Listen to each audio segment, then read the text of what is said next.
It is 1 p.m. in Ankara. It's 11 a.m. here in London. I'm Monita Rajpal. This is World One, live from London. Also Syrian President Bashar al-Assad is running out of friends. Both Russia and China have gone along with the UN Security Council, blasting al-Assad's regime for its attack on Turkey. The Security Council says it condemned in the strongest terms the shelling by the Syrian armed forces of the Turkish town of Oct05. A mother and her 3 children were among those killed. Their funerals took place on Thursday. The Syrian government issued its condolences, but called on Turkey to show restraint. He joins us now live from Beirut. Nick, first let's talk a little bit about this UN condemnation and the strong language which was backed by Russia. How significant is this?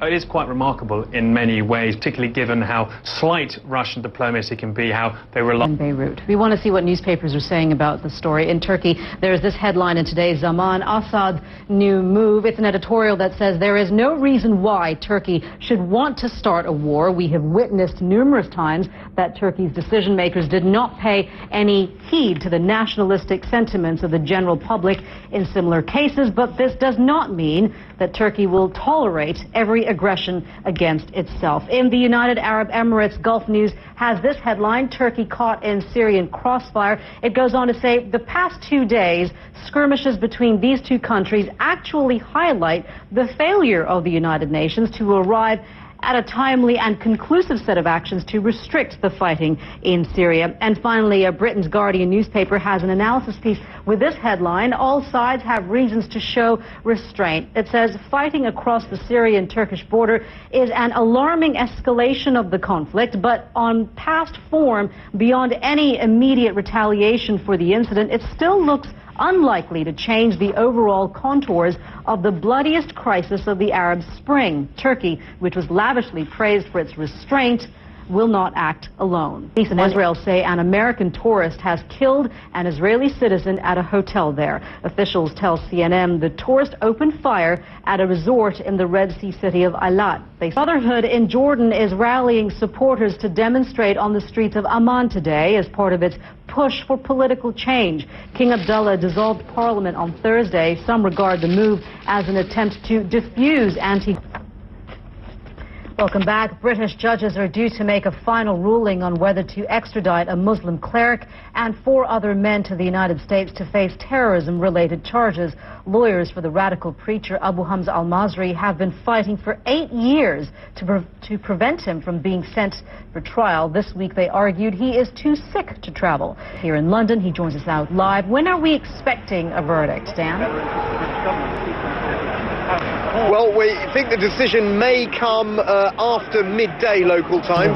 There at London's High Court. Well, Britain's High Court has rejected the government's attempt to dismiss a lawsuit by 3 Kenyans who say they were tortured by British soldiers more than 50 years ago. The court says they can go ahead with their claim for compensation. Britain admits its forces committed atrocities when it was Kenya's colonial ruler, but no one was ever held accountable. David Mackenzie met one of the survivors who's on a quest for justice.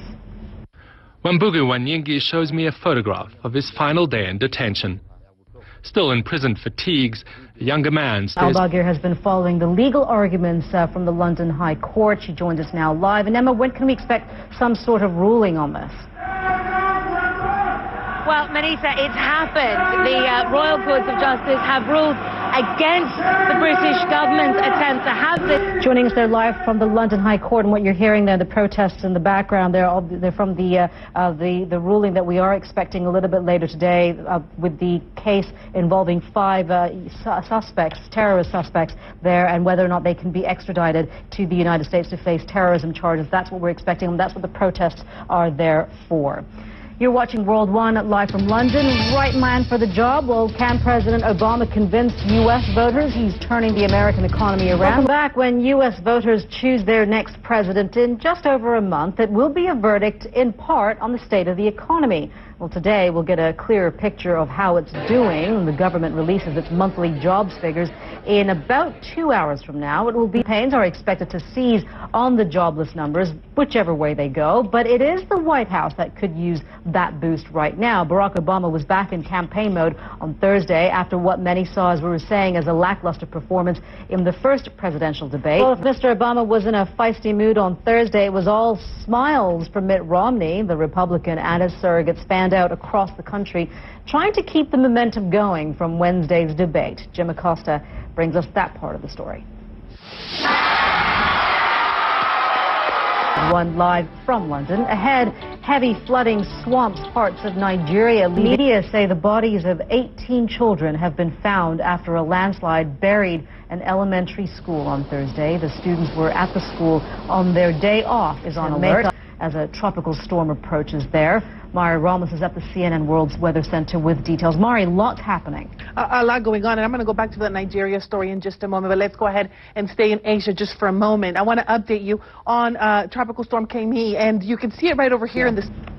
Mari, thank you very much. You are watching World One live from London. This weekend's Japanese Grand Prix is crucial in the race for the driver's title, and it will be the start of a long goodbye for a legend of the sport. Alex Thomas is here with more on that. A long goodbye again. Yes, a long goodbye. Michael Schumacher saying he felt relieved after announcing his retirement, which we told you about on Thursday. Ready for a big party if they can lift that World T20 cricket title. All right, I know you'll be watching. I will, and we'll have more in World Sport later. All right, thanks for that, Alex. Now, he is no Alex Thomas, but James Bond continues to get all hearts aflutter. Coming up later on the show, 50 years on, and Mr. Bond still has a license to thrill, and it seems a license to sell. Back, this is World One live from London. Well, it's been 50 years since the first Bond film, Dr. No, came out, starting off one of the most lucrative film franchises ever. To commemorate this milestone, today is Global James Bond Day. A collection of Bond memorabilia is up for auction here in London. Neil Curry and budgie smugglers in one sentence. Wow. Now, here to talk about 5 decades of James Bond on the silver screen is Jane Crowther, editor-in-chief of Total Film magazine. Thanks so much for being with us, Jane. What do you think it was about the Bond films that garnered so much attention? I mean, because at the end of the day, pretty much every generation can say they've got a favorite Bond. Yeah, and I think it depends, you know, when you first saw your Bond, which Bond it is that you appreciate more. Exactly. It's got to be good. Yeah. All right, Jane, thank you very much for being with us. We appreciate that. Now, another great British export is turning 50 today. Here's a listen.